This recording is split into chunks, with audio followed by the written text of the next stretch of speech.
Toxicity rarely enters a team with a loud crash. It slips in quietly through a sarcastic comment, a dismissive glance, a whispered complaint. And before we know it, the atmosphere has shifted. People speak less frankly, meetings feel heavier, creativity dries up, and something sacred has been disrupted. In my blog, Feeding the Cobra, I talk about how toxic behavior immobilizes the vital systems of a team. Just like venom paralyzes the body, toxicity paralyzes collaboration, imagination, and trust. But the good news is that toxic patterns can be interrupted if we're willing to see them early and respond with courage. The first step is awareness. We must train ourselves to notice the subtle signs. The tension in the room or the avoidance between colleagues, the sudden defensiveness, the quiet withdrawal. These are not personality quirks, they are signals that something deeper is happening.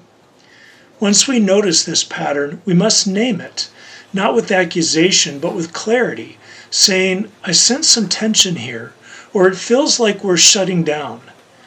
This opens the door to honest conversation.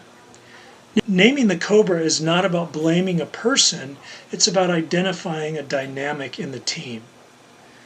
Next, we must interrupt the narrative.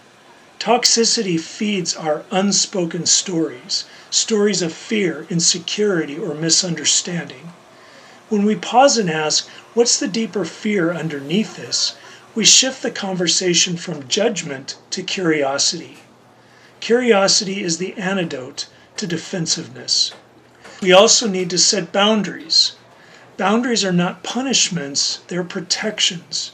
They protect the dignity of every team member. They protect the mission. They protect the culture. When we refuse to reward bullying, manipulation, or passive aggression, we send a clear message. This is not who we are. But interruption alone is not enough. We must also cultivate practices that restore health.